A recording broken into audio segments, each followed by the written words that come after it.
Salam əziz tələbələr, hər vaxtınız xeyir olsun. Bugün mən sizə DİMSİNAX 2023-ün izahlarını təqdim edəcəm. Gəlin birinci sualla başlayaq. Deməli, desktopda sıçanın sağ düyməsi kliklədikdə ekranda kontekst menyu açılır. Hər hansı bir qovluğu yaratmaq üçün menyunun hansı səthini seçmək lazımdır.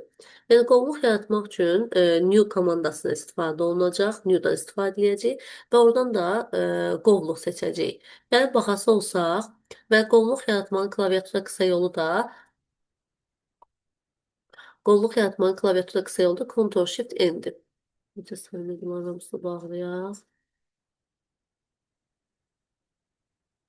Deməli, iş masasının kontekst menüsünü açmaq üçün sağ düyməni basıram və qovluq yaratmaq üçün New-dan daxil olacağım. Burada folderə. Bunu klaviaturadan Ctrl-Shift-N vasitəsilə də icra edə bilərsiniz. Ctrl-Shift-N.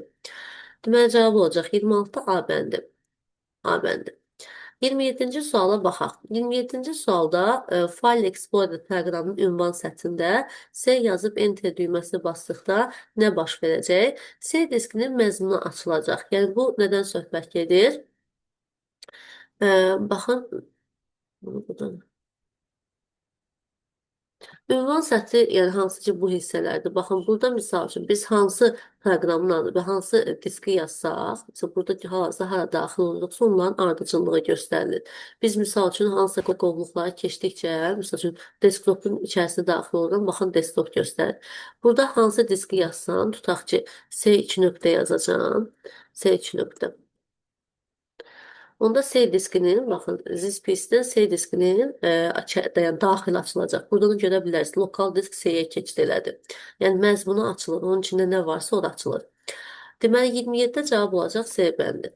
28-ci sualla davam edirəm. 28-ci sualda kontekst menünün format sil əmrinin köməyi ilə hansı əməliyyatı yerinə yetirmək olmaz? Söhbət Excel-dən gedir.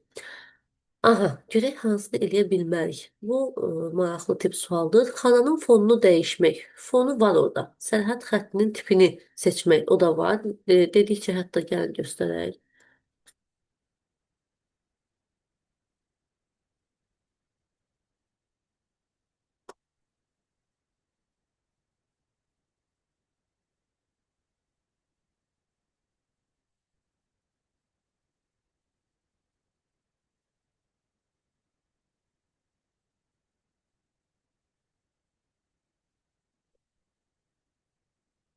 Aha.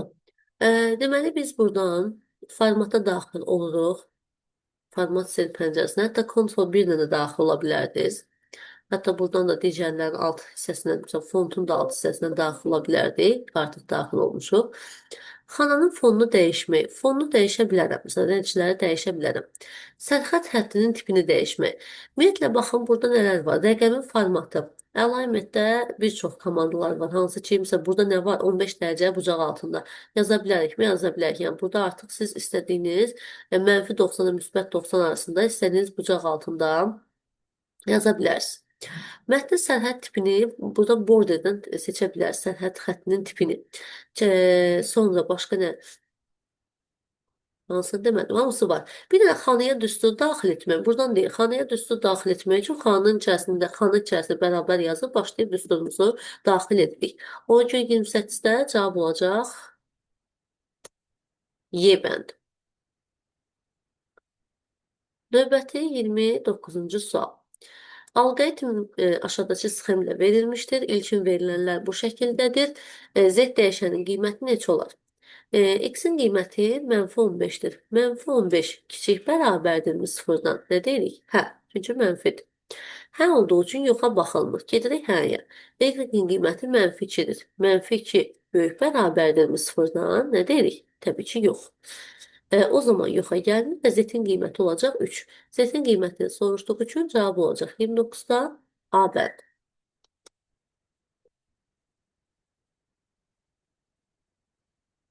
30-cu sual.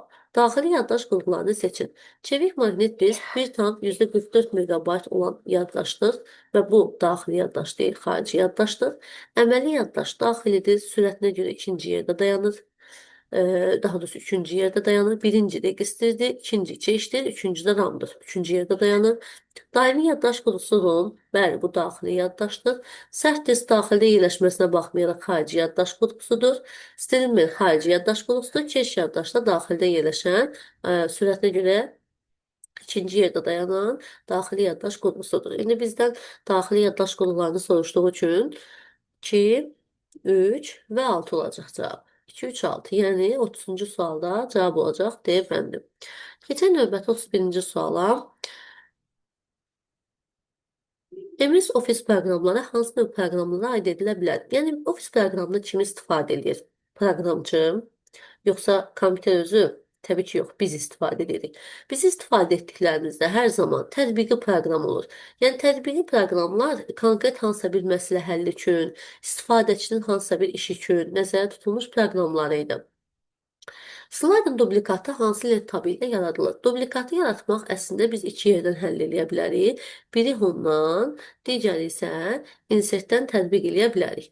İndi hal-hazırda sadəcə insert verib, təbii ki, içindən biri verilməlidir. Hər ikisindən tətbiq edə bilər. Dublikat hardan yaradılır?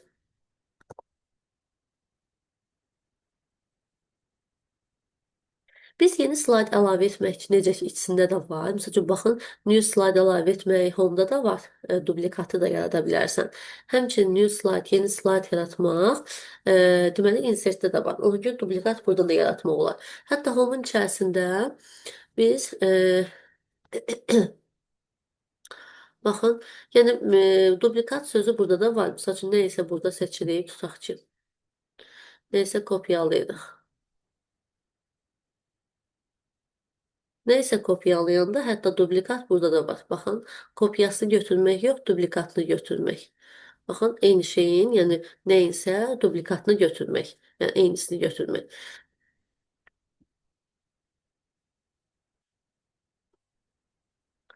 Burada da var.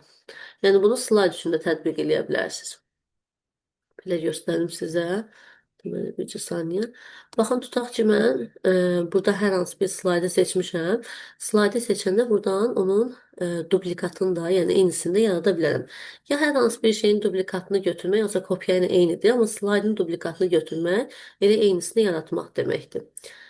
Bircə saniyə suala keçək. Aha. Deməli, bu sualda slaydın dublikatı biz dedik ki, həm home, həm insertdə var. Variantda da verilib ancaq insert. Cavab olacaq insert. 33-cü sualda hansı əməliyyat MS Word mətn prosessoru üçün xarakterik deyil? Əlifba göstəricisinin yaradılması, mətn formatlaşdırılması, mündəricatın yaradılması, cədvəldə verilən konsolidasiyası. Bu consolidate Excel-ə məxsusdur. Yadınızdadırsa biz demişdik ki, yəni məsəl üçün əlifba göstəricisi, mətnin formatlanması, mündəricatın yaradılması, mətn qutusunun sənədə yerləşdirilməsi, bu hamısı Word-də idi. Amma consolidate nə idi? Consolidate başqa-başqa şitlərdə olan elementlər üzərində hesablama aparırdıq yadınızdadırsa. Bu da consolidate vasitəsilə həyata keçirilirdi.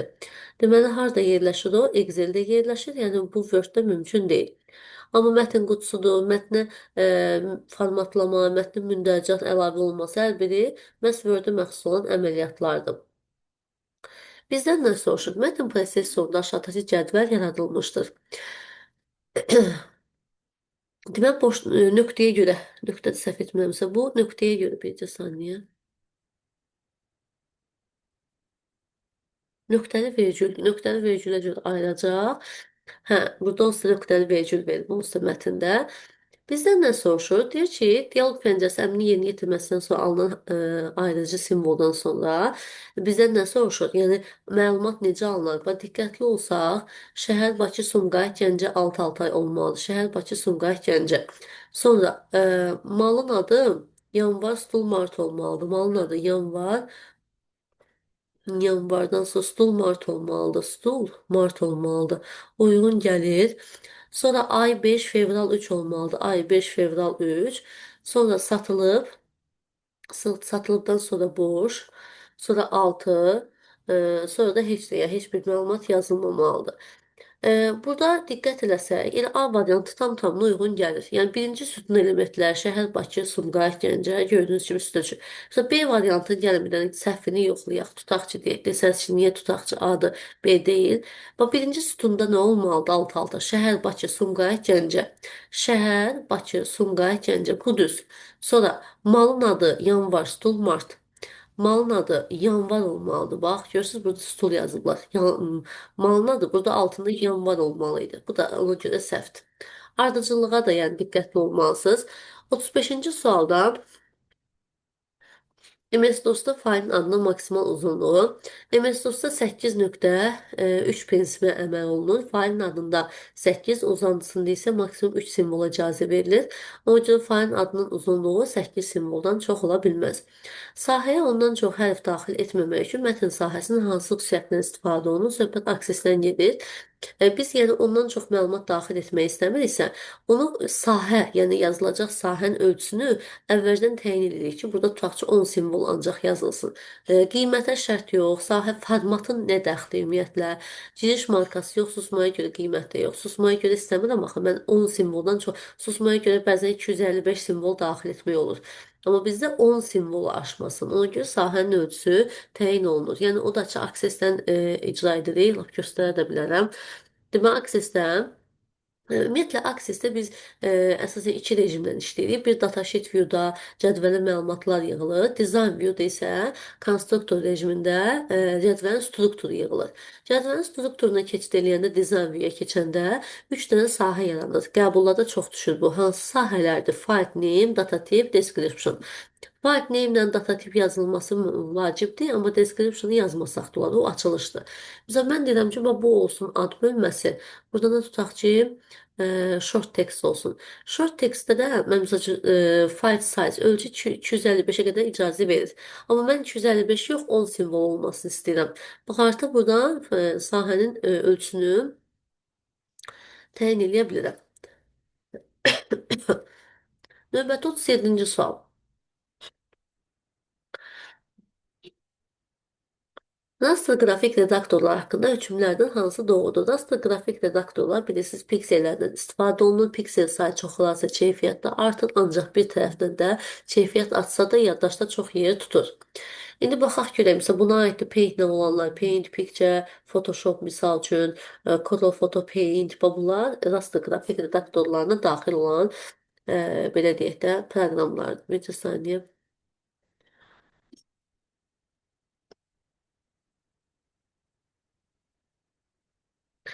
Hə, suala baxaq. Deməli, birincisi, siçanın köməyi ilə ixtiyari formalı xətt çəkmək olar. Niyə olmasın ki? Yəni, adicə, nədir o adı? Paint-in özündə, adi Paint-in özündə.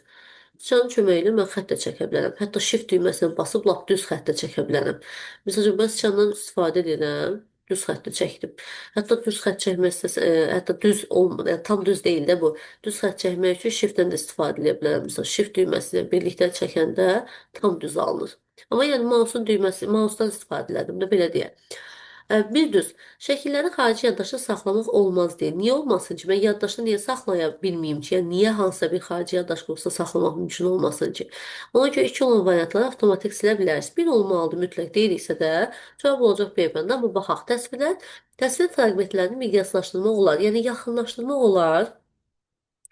Təsviri rəng korreksiyası mümkündür. Niyə olmasın ki, dəyişənəm rəngi. Təsviri animasiya tətbiq etmək mümkündür. Yox, animasiya olmur burada. Yəni GIF kimi saxlaya bilirsən, amma yəni o animasiyalı şəkil kimi qalmır. Yəni hərəkətli. Paintdə yəni biz bunu hərəkətli nəyisə eləyə bilmirik. Hərəkət tətbiq eləmək olmur. Aha. Növbəti 38-ci sualla davam edirik. FTP file transfer protokol deməkdir. Faylların ötürülməsi protokoldur. File transfer protokol. Faylların ötürülməsi protokolu. 39-cu sual. Belə bir baza verilir, belə bir baza verilib. Bizdən nə soruşur?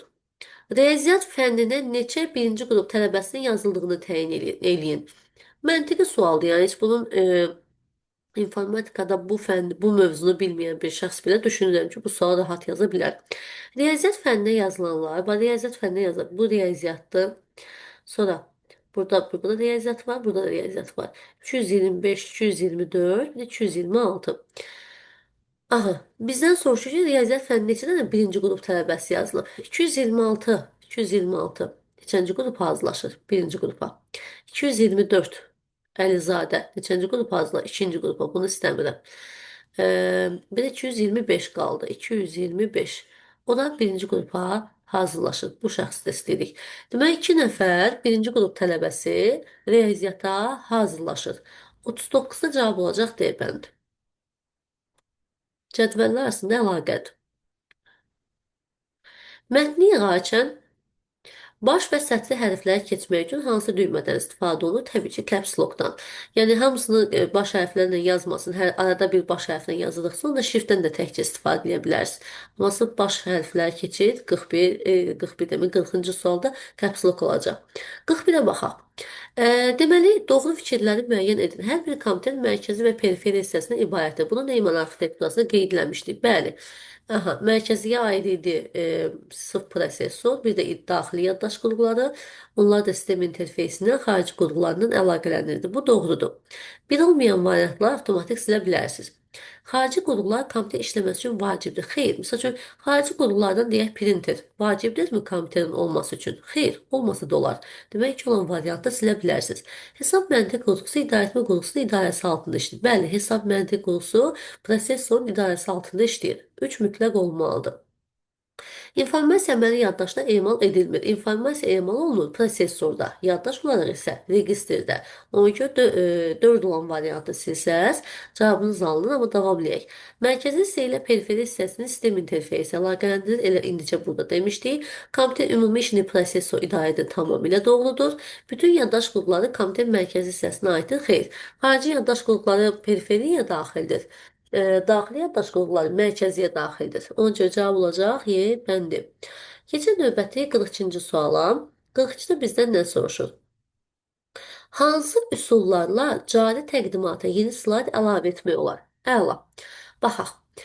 Bunu yeni keçmisiniz. Deməli, slaydlar panelində slaydı seçib klaviaturun enter düyməsi. Bizə nə deyir? Yeni slaydı. Bəli. Enterlə biz onu yarada bilirdik. Quick Access Toolbar'dan elədiyiniz, Quick Access Toolbar'dan etdiyiniz o yeni təqdimat yaratmaqdır, slide deyil.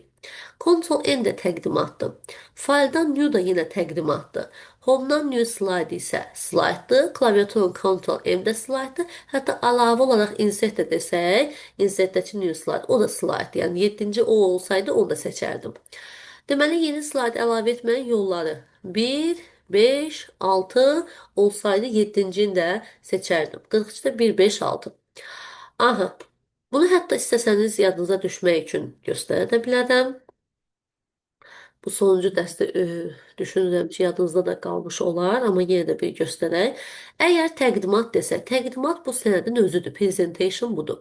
Təqdimat üçün mən ya daxil olacağım, burada əgər new olsa, baxın new olsa, yenə təqdimatı buradan Ctrl-N-dən yaxud da new-dan istifadə edə bilərəm. Və yaxud da Ctrl-N və yaxud da yenə də buradan new-dan istifadə edə bilərəm. Ancaq slide desə, seçirəm. Enter düyməsinə basıram. Seçirəm. Sağ düymənin üzərində basıb buradan New Slide-dan da istifadə edə bilərəm. Tabdan eləyəsi olsam Home-un New Slide-ından, tabdan eləyəsi olsam Insert-in New Slide-ından ya da başqa cür klaviaturadan Ctrl-M M düyməsi vasitəsilə Ctrl-N sənəd yaratmaqdır. Ctrl-M isə slide yaratmaqdır. Keçək növbəti 43-cü suala. 43-cü sualda bizdən nə soruşur? Baxaq. Uyğunluğu seçməyimiz tələb olunur. Deməli, birincisi informasiyanın hansı formaları var? Forması analoq və rəqəmsaldır. Burada sadəcə analoq verilir. 1 olmalıdır S. 1 olmalıdırsa S. Bu variantda sildik. Bu variantda silindi. Bu variantda silindi. Sonra informasiyanın təqdim olunma formaları. İnformasiyanı necə təqdim eləyərsən? Təqdim eləyərsən, məsələn, təqdim eləyirəm, yazmışam mətn formatda təqdim eləyirəm. Düzdürmü? Mətn forması. Bir də qrafiki şəkildə təqdim edirəm. Bir rəssamam, qrafik şəkildə təqdim edirəm. 1 olacaq, daha doğrusu 2 olacaq B-nəndir. Onda A bəndə uyğun gəlir. Üçüncü isə informasiyanın xassəsi dəqiqlik, lazımi siqnalın vaxtında verilməsi idi və tamlıq da özündə lazım olan informasiyanın cəmləməsi idi. 43-də cavab olacaq A bəndi. Növbəti 44-cü suala baxaq. Şəbəkə adapteri şəbəkə ilə eynidir. Nə? Şəbəkə adapteri deyəndə Şəbəkə kartından söhbət gedir. Şəbəkə kartından. Şəbəkə kartına başqa cür şəbəkə platası da deyə bilərik. Ona görə cavab olacaq 44-də B bəndi. Şəbəkə kartı, şəbəkə platası, şəbəkə interfeys kart deyirik, NIC də deyilir bəzən. Aha, 45. Neyman arxitekturasının əsas prinsiplərini seçin. 4 dənə əsas prinsipi var idi. Kompüter proqramla idarə olunan avtomatdır demişdik. Ona görə bu uyğundur. Kompüter proqramsız idarə oluna bilər. Xeyr, proqramı ön planda saxlamışıq. Kompüter paralel ünvanlı. Paralel başa düşmür axı o. Ardıcıl başa düşür. Ardıcıl ünvanlanan vahid yaddaşa malik olmalıdır. Əmrlərlə verililər arasında aşkar bir fərq yoxdur, doğrudur. Verilən təyin olması aparat səviyyəsinə yox. Biz qurğunu yox, proqramı ön planda saxlamışıq. Verilən təyin edilməz proqram səviyyəsində aparılır. Bu da doğrudur. 1, 4, 5, 7 cavab olacaq D bəndi. Keçək 46-cı suala. Demək uşaqlar, özür diləyin. S1 xanasına hansı qiymət yazılmalı ki, x-i bilmirik. Hesablamalar yerinə yetirdikdən sonra A2-dən S2-yə qədər seçəndə bu uyğun belə bir diaqram yaransın. Biz saat əqrəbi 12-dən bölünərək, 12-dən belə deyək də bölünürdü deyirdik. Ardıcılıq. Birinciyə bu uyğun gəldi, ikinciyə bu uyğun gəldi, üçüncüdə buna bölünürdü. Yəni ardıcılıq belə gedir. Məntiq olaraq, təbii ki, bəzi suallarda bəzən fərqli çaşdırıcı məqamlar verə bilərlər, amma standartı budur. İndi baxaq, B1-in qiyməti 4-dür. Deməli, 4 üstəgəl A1-in qiyməti 2-dir. 2-ni böl 2-yə. 4-ün üstünə 1 gələndə eləyəcək 5. 2 bölü 2 1 eləyir, 4-ün üstünə 1 gələndə eləyir 5. Əgər bunun qiyməti 5-dirsə, məntiqlə bu da 5 olmalıdır. Bu ikisi bunun yarısıdırsa, demək bu da 10 olmalıdır. Yəni, məntiqlə belə olmalıdır. Baxaq, C1-in qiymətini bilmirik. Yaxşı, qoy bunu saxlayaq qıraqda. B1-in qiyməti nədir? 4-dür. Deməli, 4 üstəgəl 3 vurulsun A1-ə, yəni 2-yə. 4 üstəgəl 6-ya. Bu da eləyəcək 10. Həqiqətən də 10-dur. Demək onda buranın da qiyməti 5-ə bərabər olmalıdır. Gələk 5-ə bərabər edək. S1 vurulsun 3, çıx B1, yəni 4 bərabərdir 5-ə. Tənlik. 3x bərabərdir. Buna x yanaşdım. 4-ü bu tərəfə keçirsək 9, x də bərabərdir 3-ə. Həqiqətən bu da 3 olsa 3-ü 3-ə vursam 9, 9-dan 4 çıxsam 5 eləyəcək. Deməli S1-in qiyməti neçəymiş? 3 imiş. 46-da cavab olacaq 3.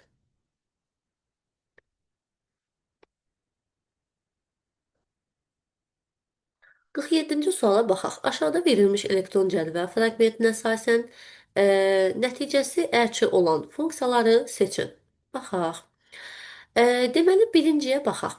Deyir A1-də, baxın burada. Soldan iki simvol, ərçi, aha, bu uyğundur. Bu uyğundur. Sonra right B2-dən sağdan iki simvol li verir. Bu deyil. Üçüncü B3'dən sağdan iki simvol əl verir. Bu da deyil. Dördüncü B1 xanasında sağdan iki simvol ək verir. Bu da uyğundur. Bu da uyğundur. Right A2 xanasında sağdan iki simvol. Demək A2 xanası sağdan iki simvol əlçə verir. Bu da uyğundur. A4 xanasında soldan iki simvol tü verir. Bu da değil.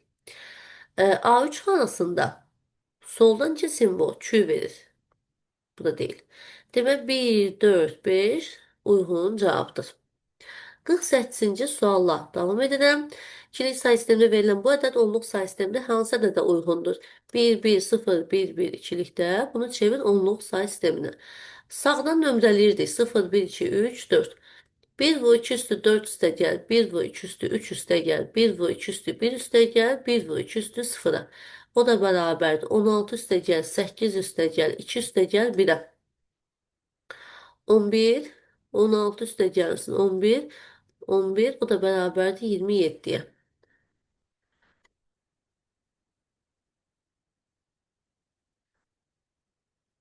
Qırx doqquzuncu sualda, deməli, Seyvəz dialoq pəncərəsindən Word 2019-da söhbət gedir.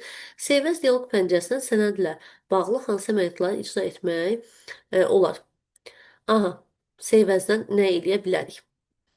Eyni zamanda 3 fərqli yaddaş qovusunu saxlamaq olmaz. Birinci dəfə seçirəm, filan diskdə saxlansın deyirəm. Yəni üçündə eyni vaxtda saxlansın, belə bir şey etmək olmaz. Yəni onu eyni zamanda eləyə bilməzsiniz. Bəli, bir dəfə eləyərsən, save as etsən filan yaddaşda, bir dəfə save as etsən başqa. Amma eyni vaxtda eləyə bilərəmmi? Yox.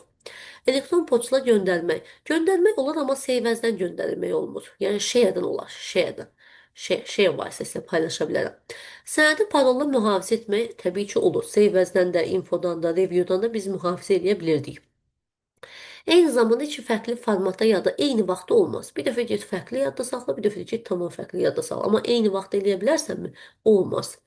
Başqa adla yadda saxlamaq. Təbii ki, elə məqsəd olur da ki, biz seyvəzdən gedək fərqli yerdə, fərqli bir genişlənmə ilə başqa bir yerdə yadda saxlayaq. Olar. Başqa yaddaş qurğusuna saxlamaq. Təbii ki, C diskində deyil, get apar başqa flash kartda saxla misal üçün. Sənədi PDF formatından saxlamaq mümkündür, tipi dəyişilir. Demək mümkündür. 3, 5, 6 və 7. 3, 5, 6, 7. Və 50-ci sual, sonuncu sual. Server nədir? Səhifə nədir? Brauzer nədir? Baxın, server bazada məlumatlar saxlayan bir kompüterdir, belə düşünə bilərsiniz. Hansı ki, adicə siz Google-dan nəsə axtarışa verəndə o məlumat, Google-da olan məlumatlar bazada, serverdə saxlanılır ki, o sizin sorğunuza həyata keçirəndə ona uyğun məlumat sizin kompüterinizə gəlir, linklər şəklində. Deməli, daxil olmaq üçün xüsusi bir kompüterdir, belə deyək, bazı məlumatlarını saxlamaq üçün xüsusi bir kompüterdir. Ona görə birə uyğun olacaq yer, xüsusi kompüter. Sonra ikincisi, web səhifələr budur ki, siz harasa daxil olanda, məsəl üçün deyirsiniz ki, divə daxil olanda qarşınıza səhifələr çıxır. Yəni o adi Word səhifəsindən fərqlidir. Ona deyirik web səhifə. Özünə linklər saxlayır, yəni hipersınadlar saxlayır. Ən azı bax bir hipersınada malik olan sənədə web səhifə dedik. Məsələn, bu web səhifə deyil. Bu PDF-dir.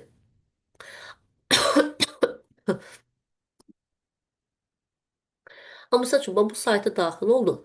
Özünə fikir versəz, hipersin adlar saxlayır. Buna web səhifə deyirəm. Çünki hansı linkin üzərində klikləsəm, ona uyğun məlumatlar çıxacaq qarşıma. Bu web səhifədir. Amma bu Word-də PDF-ə çevirdiyim bu fayla web səhifə demirik. Bu adı elə bir səhifədir, yəni bir PDF-dir. Ona görə ən azı bir HPS'ına da malik olmalıdır. Ən azı bir linkə da malik olmalıdır. Ona deyəcək web səhifə. İki uyğun olacaq de. Üçüncü browser isə, məsələn, biz browser Google Chrome-dan istifadə edirik. Bu browser. Bundan istifadə edirəm və web səhifələrə baxış üçün istifadə edirəm. Yəni olmasa web səhifəyə necə daxil olaram? Məsələn, hal-hazırda mən o web səhifəyə daxil olmaq üçün nədən istifadə? Word-dan istifadə edib gedib informatik.az saytına daxil ola bilərsən? Yox. İnformatik.az saytına daxil olmaq üçün nəyə daxil olmalıyam? Təbii ki, browserə. Məsələn, Google Chrome browserdir. Deməli, web səhifələrə baxış üçün istifadə olunan proqramlarda browser dedik. 3 də uyğun olacaq B. 3 də uyğun olacaq B. 1 Y, 2 D, 3 də B.